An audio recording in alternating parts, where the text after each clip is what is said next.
All right, folks, welcome to another live Q&A at Pilot Institute. Today's an airplane. The reason I say this is because we do drone on one week and then airplane the other week. So this week is airplane questions. So I see we have quite a few people in the that are watching. I want to make sure that we have a live feed on the YouTube page as well. If you're on the YouTube page, make sure you head over to the I'm sorry, if you're on a Facebook page, make sure you head out to the YouTube channel to ask all your questions. We'll be monitoring all the questions there, and we'll get started very shortly. I'm actually pretty excited. We've been working on this new addition to the CheckRide course. The CheckRide course, if you're not familiar, it's a course that we use to help people with their CheckRide. Sounds pretty obvious. We talked to a DPE, a friend of mine that I've known for about 20 years now. And he's a DP in Florida, and he helped us figure out all the issues that people are having typically with check rides. And so he gave us a lot of good tips. And then we have been working on an interactive check ride course that we are going to be adding to the course. So if you already have the check ride course, that's going to come at no charge, no additional charge. And in this, what we'll have is we'll have scenarios where you can actually practice your own check ride and try to practice answering the question. And then we'll give you 3 answers. We actually hired 3 students to record some of the answers that typically are wrong, and then 1 answer is actually correct. And those are all based on the experience of the DPE. So all these are kind of pre-written, if you want, and the students are going to be reading these answers, and then you get to decide which one is the correct one. And then we'll give you feedback at the end of it and let you figure out why the answer was right, why the other answers were wrong, and then you'll get to continue to the next thing. And very much like a regular check ride, what happens is that the questions kind of adapt to the answers in a sense, which means that as you answer, we're going to keep on building on top of the answers, and then kind of guide you through the entire check ride. So it's a cross country. You're going to start from a certain airport, go to a certain airport, and the weather is going to change over time, and then the FAA is going to show up to ask you questions on the ramp. So it's kind of an interactive, build your own story kind of thing, and then at the end of it, hopefully you have a better understanding of what the check ride is going to look like. So I'm pretty excited about this. Ron is here. Ron says, how much can one make when first starting out with a commercial license? So a commercial pilot. That's difficult. That's difficult because, let me backtrack a little bit. Once you get your commercial pilot certificate, there is a few things that you can do with that certificate, including obviously getting paid, which is the end goal for most people. And from here, you can go work for a variety of different outfits, but most people are going to get their commercial pilot certificate with 250, maybe 300 hours total time. And so a lot of companies are going to ask for a little bit more experience before you can get to that. So there are some jobs that are available that are going to pay less, which require less experience. And then as you keep on getting more hours, then you'll have access to higher paying jobs. So typically, I think what we start to see at the commercial level is about 500 hours is what companies like to have. And I'm not talking about the airlines, obviously. The airlines are going to be at the 1,500 hour or 1,250 or 1,000 if you have access to that reduction in flight hours. But it's hard to answer, Ron. I'm sorry, I don't have an exact answer with a salary, but a lot of people go and become flight instructors, just to build up their flight time and make money. Now, as far as flight instructors, the pay rate between $20 in some areas to maybe $40 or $50 if you do this on your own. Excuse me, I have a sneeze coming up. I've been having a lot of pollen out there. So the 20 range to the $50 range if you do this on your own as an independent flight instructor. I know when we've hired flight instructors here to help us when we have projects where we need an additional instructor, that's about what we pay, $50. And these are independent instructors that don't share with a flight school if you want. They basically take all the money. So and there's opportunities. You can do banner towing, although I would advise against it. It's a dangerous job typically, but you'll be able to build flight time and make money. There's the Part 91 operation where you can fly tour operators. Like we have the Grand Canyon around here, but obviously we're at a point now where the airlines are hiring quite a bit, which means that the lower jobs below the airlines, if you know what I mean, um, are going to become available more quickly. And so there will be more jobs now than there was 15, 20 years ago when the airlines were not hiring. So I hope that kind of answers your question, Ron. I see another question says, how do you get multi-engine time if no one hires without multi-engine time? That's a difficult one, Nino. That's a difficult one. The multi-engine time, you're going to have to pretty much pay it out of pocket, or you're going to have to get your multi-engine instructor certificate, and then you can go and instruct on the multi-engine. That's how most people that I know do their multi-engine build up for flight time. I see some people sometimes that buy really cheap multi-engine, and they just go fly. And then when they're done, they just sell it. I've seen people do that as well.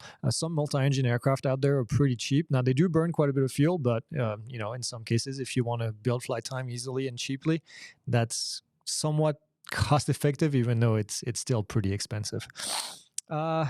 Ron says, how much will it cost to gain a CPI certification? I'm guessing CPL certification is what you mean. Commercial pilot certification, it depends on where you go, but plan on $50,000 to $70,000. I think is the price range that we've seen pretty recently from people. It also depends if it's a Part 141 school or Part 61 school.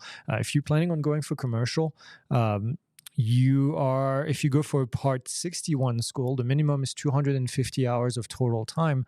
Part 141, the minimum is 190 hours, which is a big difference. 60-hour difference is quite a bit on the pocketbook.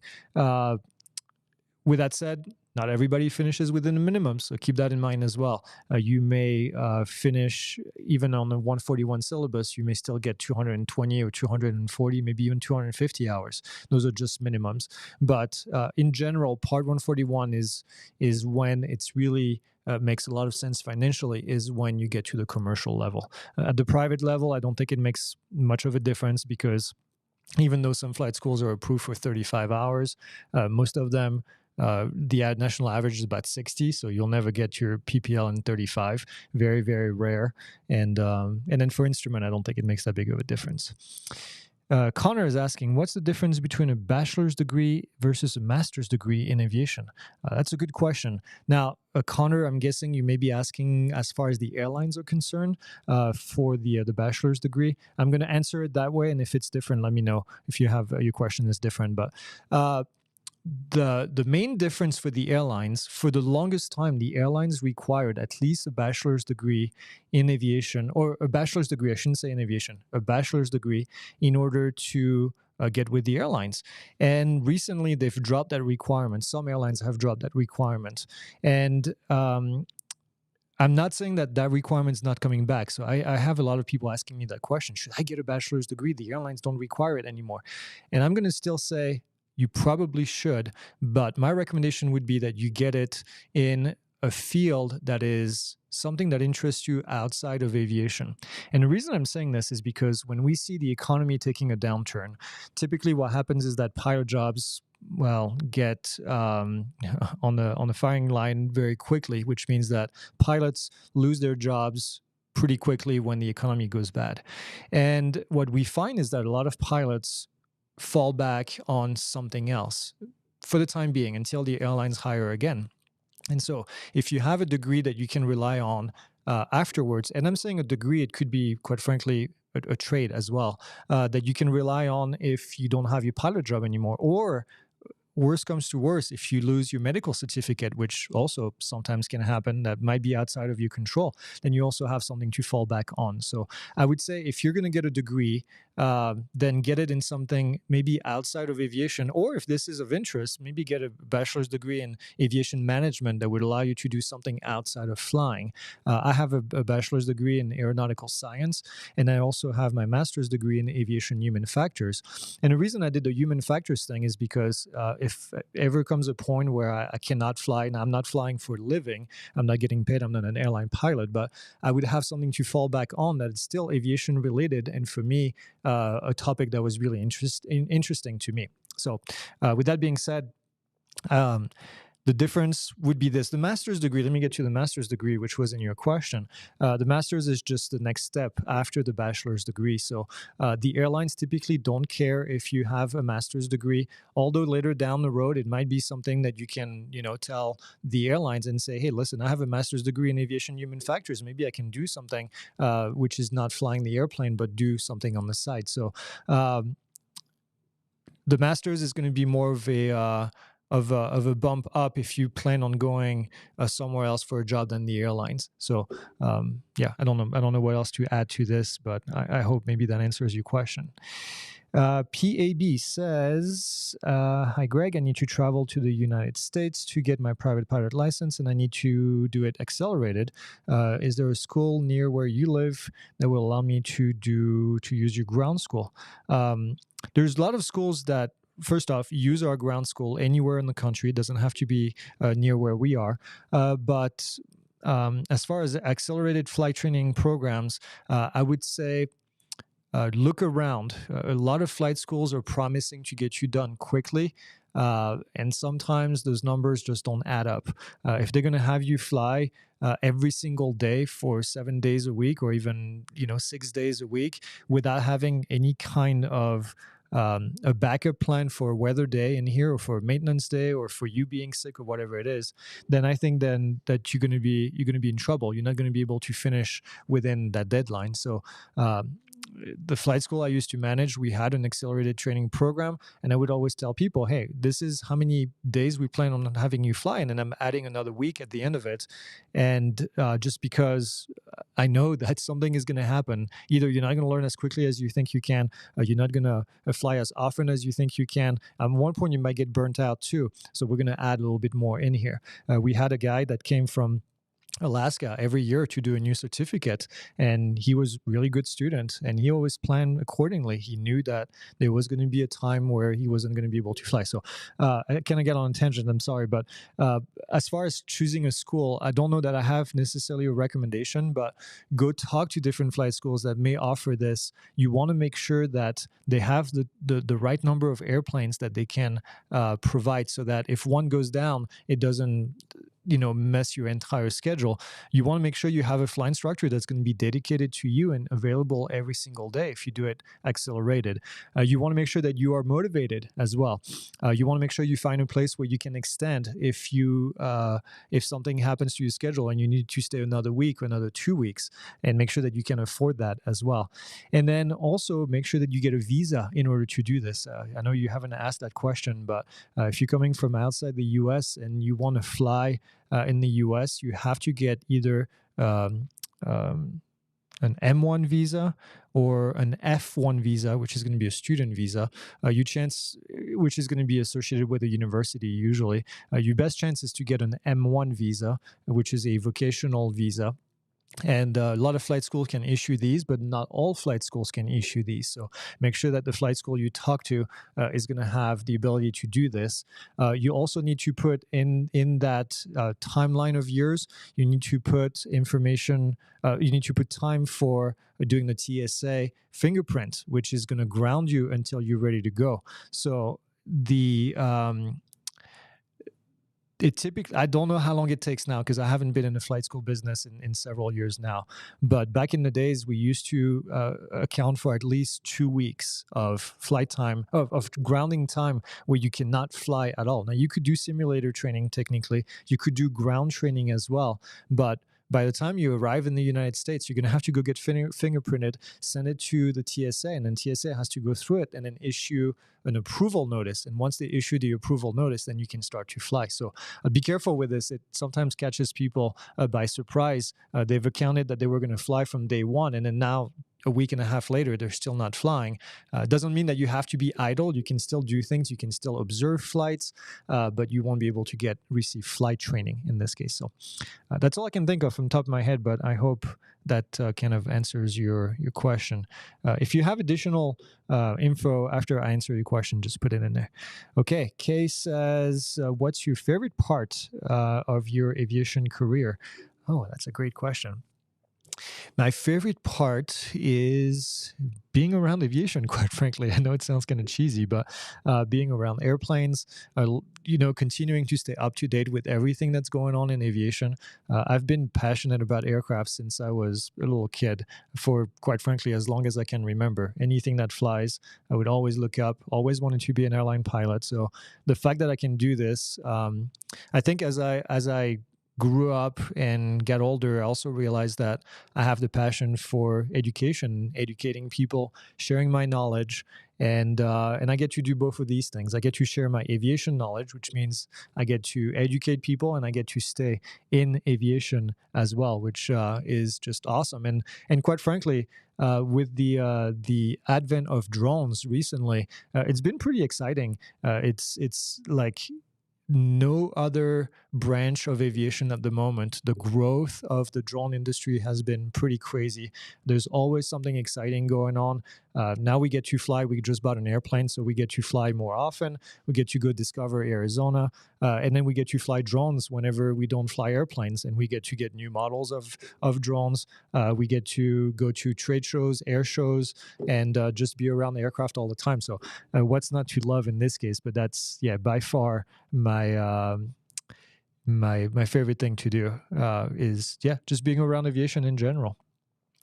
When I was in Florida, we always used to say, we always have the cool toys. We had the cool simulators, we had the brand new airplanes, we had just cool stuff all around all the time. Somebody's asking, what was your first aircraft you flew solo? Ooh, that's a good question. First aircraft was it's called DR400. It's a Robin. It's no longer made. It was a French aircraft that was made actually near where I grew up in France, and it was an aircraft made of wood. Most aircraft these days are made of metal. This had a full wood frame and then stretch fabric on top of it, but still a pretty powerful engine, 160 horsepower engine, which meant that it was very agile, very easy to control. It had a stick inside, not a control yoke, and very easy to fly. Great performance. You could actually take off full fuel, 4 people on board, and still get great performance. I flew at sea level when I did my initial training, and then from there, you just great control of that aircraft, and it had a great look. It had a canopy that would slide forward, and did quite a bit of training in this before I moved to the US. And I always love that aircraft. Always will love it. It's actually in Microsoft Flight Sim, so if you wanted to fly it, it comes standard in Microsoft Flight Sim. It's a pretty popular aircraft in Europe, so you'll see them in a lot of different places, even though they're not being made anymore, which is too sad. Okay, next question. What is the fastest you have ever flown? Actually, I don't know the answer to that question. I don't know. In a King Air? I don't know. I actually don't know. How fast in the Robin? in the Robin was a little faster than the 172. So nothing that breaks the speed of sound, but which category private pilot ground school do you think is the hardest? Well, I'm not going to lie. I only have experience with airplane. I know helicopters are not easy to fly. I don't know about the studying for helicopters. We have a couple of helicopter pilots in the room here. They might tell us it's the hardest.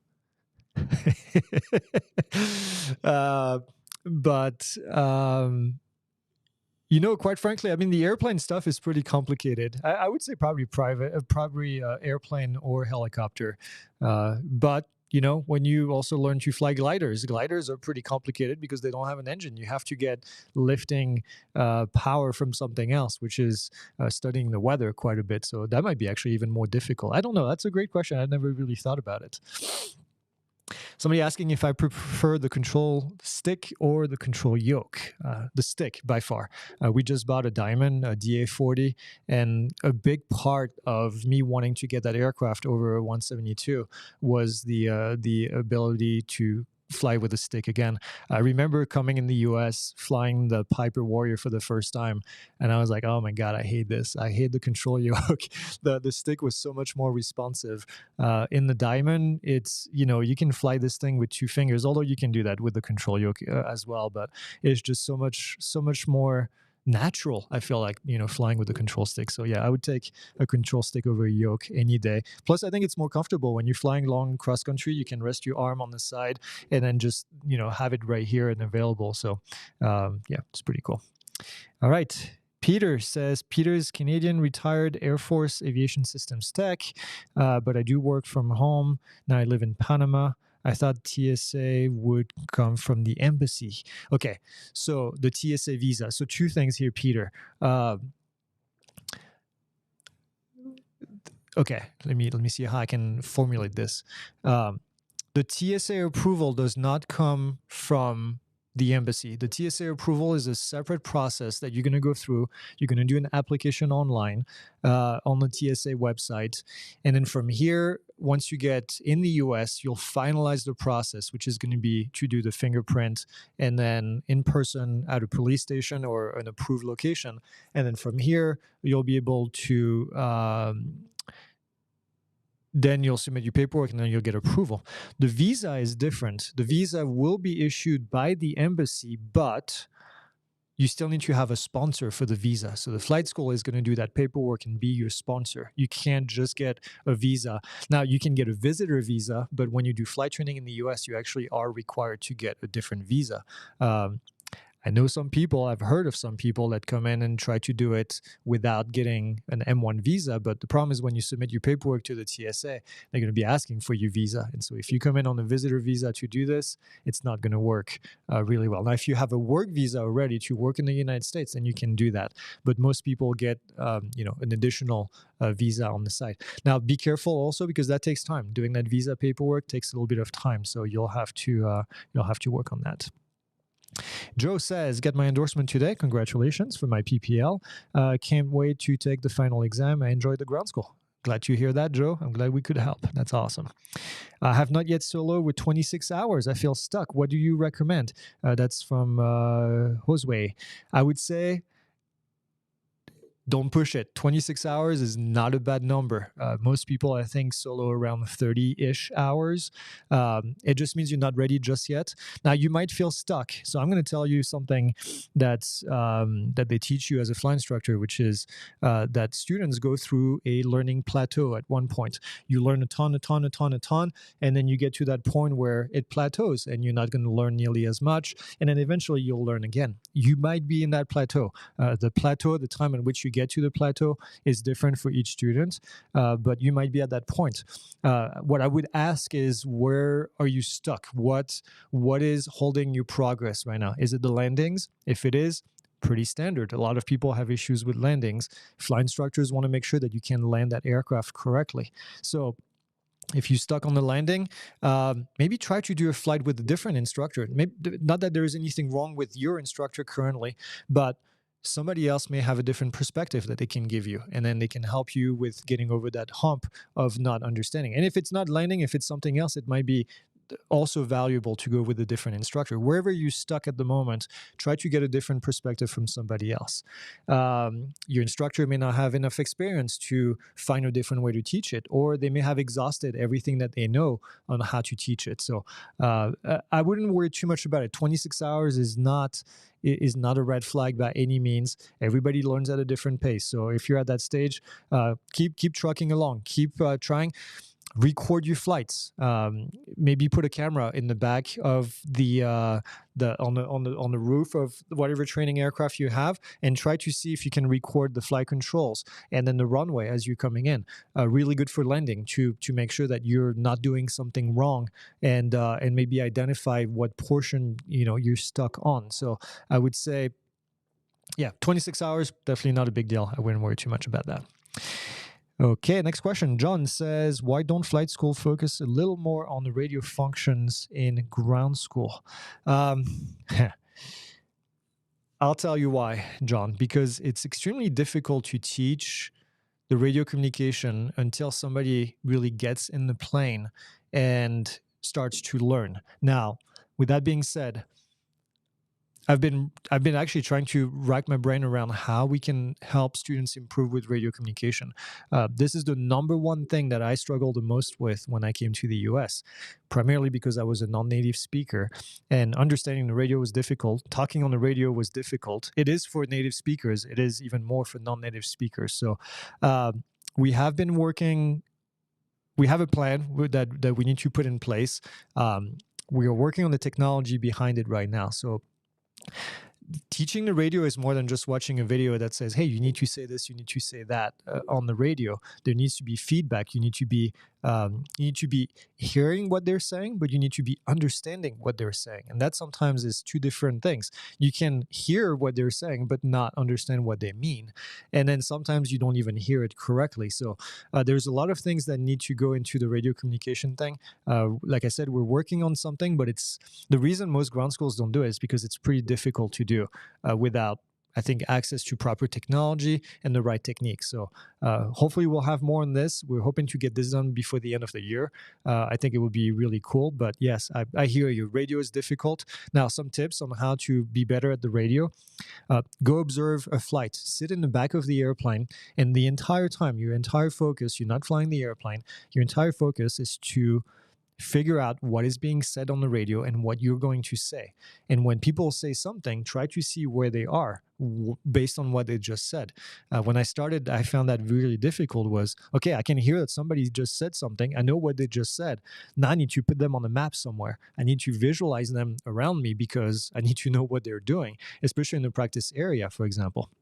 So I would say sit in the back and focus 100% on radio. You don't have to fly the airplane. You don't have to listen to the instructor. Just listen. And because you're in the airplane, now that puts you in the space. And now you have the ability to kind of analyze what's going on. And if you do this by listening on the radio on the ground, it's just not the same. You could do it too. You could just turn on the radio, go sit at the airport and listen to people and see where they are in space. But being in the plane is a little bit different. And if you find someone at your level, you might even learn more things by observing. I'm a big believer in observing flights because I believe that that's just how you get better. So, okay. Peter says, any thoughts on flying ultralights? Kind of expensive to own a plane, but ultralights are cheaper, and I'm not sure how. Yeah, ultralights, definitely another way to get up in the air. You'll be flying slower. You'll have a bit more limitations. There is a specific regulation in the FAA, Part 103, that governs ultralights. But yeah, why not? Absolutely. I think that's, you're getting up in the air. It's absolutely an option and nothing wrong with that. So somebody's asking, what is your personal minimum for crosswind landing for the aircraft you fly? The personal minimum, typically for me, is going to be right around 15 knots of maximum crosswind. That's as far as I want to go. I might exceed that a little bit in case I really need to, but I'm going to do my pre-flight and I'm going to look at the weather and make sure that nothing is going to exceed those numbers. And if they do, then I'm going to be ready to go somewhere else. Also, it depends on the aircraft that you fly. The Diamond does pretty good on the crosswind, but yeah, you definitely have to know your own limitations. Speaking of radio communication, there are times I hear people not using some of the language you've taught. Tree, 5, Niner. Are these just recommendation or required way to speak? That's a good question. So Niner, most people say Niner because it's fun to say. Tree and 5 instead of 3 and 5. I think in the United States, I hear more people saying it the normal way than the correct way. When I hear a controller say tree, I'm actually kind of surprised and it catches my ear. I have the bad habit of not saying tree and not saying 5. I do say Niner. So I think it's, for those two, I think it's just just a force of habit for most people. And like I say, Niner is fun to say, but otherwise, yeah, it's just a habit. Not that it makes it right. Okay, if you can get into the habit of saying 3 and 5, you'll be a much better pilot for sure at radio communication. So, okay, all right, we've exhausted all the questions so far. If you have more questions, put them in here. We were planning on doing a slightly shorter session today. I'm going to check the Facebook page to see if there is any other questions over there. I don't see any. But yeah, I enjoy doing these. I like talking to you guys. I think it's great to have an additional way for you to ask your questions and just get a different perspective. Sometimes maybe on a different topic. Okay, Peter says, besides takeoff and landing, is there an elevation where you don't need to talk to ATC? Well, in the United States, anytime you are outside of towered airspace, you technically don't have to talk to someone. So outside of class Bravo, Charlie, Alpha, Bravo, Charlie, and Delta, you don't really need to talk to someone. I try to make it a point to talk to as many people as I can along the way so they know who I am and what my intents are. And just so I can, even if I'm doing a cross country and I'm in the middle of nowhere, which there's a lot around Arizona, I still try to get on the radio with the approach and just to talk to them and tell them what's going on. They can tell me that there's another traffic coming in. They can help me with weather updates. There's a lot of things that can be done when you talk to someone. So, but yeah, otherwise it's not elevation based, it's airspace based, to answer that question. What do you think the average price to get your PPL instrument and commercial individually nowadays with Part 61? We have a great, I'm going to put this right here. We have a great link to this article right here that we updated recently. So I'm not going to lie, I haven't clicked on it. I'm going to do it right now. But these numbers have been updated, so they're actually pretty accurate. But to get everything, it's going to cost quite a bit of money. Unfortunately, we had quite a bit of inflation lately, and the cost of aircraft is pretty high. So, it's pretty pricey. But go take a look. It gives you a lot more details than I'm going to give you in this answer. And that's why we wrote the article, because we get a lot of people asking for that. And as you can tell, I have a shortcut for it. All right. Any other questions? Please leave them in here. Otherwise, we're going to end up closing this in about 5 minutes, maybe even less, depending on the questions.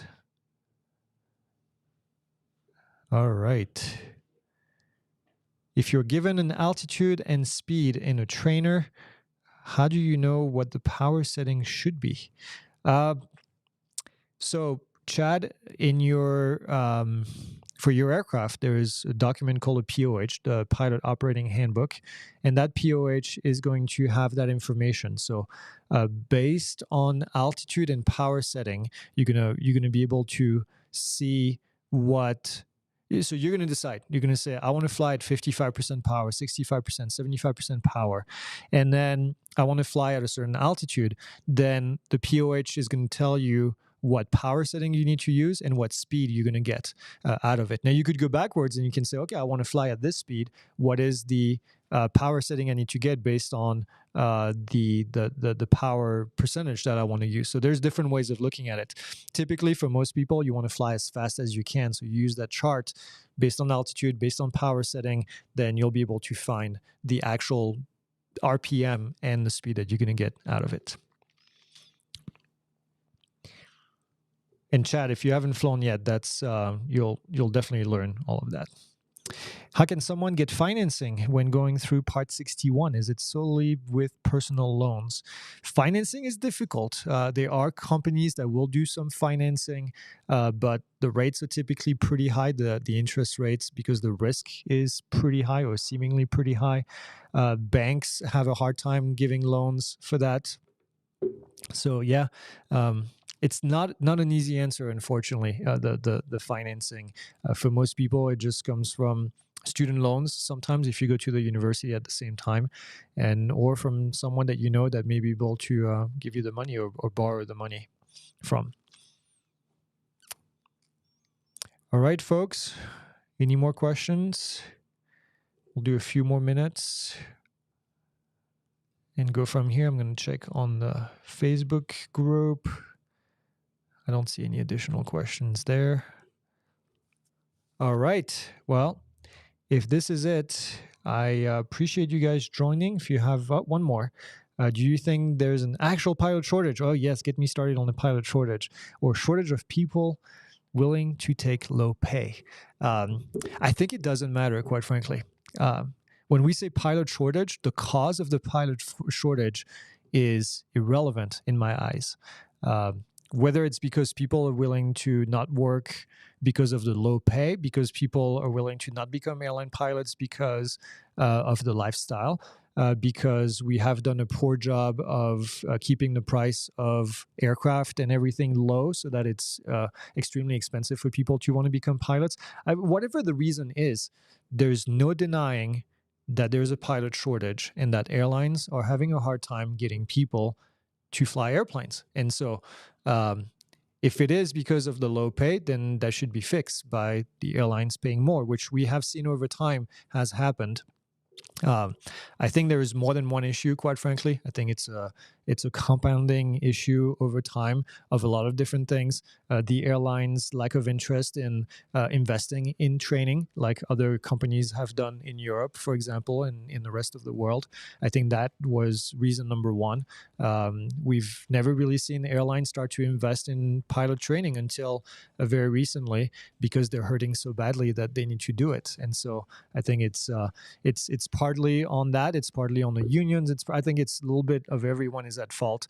Aircraft manufacturers as well. When you see the price of a brand new aircraft, when you see the price of parts, the price of everything to run an airplane, it's just extremely expensive. So yeah, I don't think it's a single thing. I think it's a lot of different compounding effects, and I don't think it's going to get any better, quite frankly. We've talked about the pilot shortage for a long time. It's here, it's real, and I don't think it's going away anytime soon.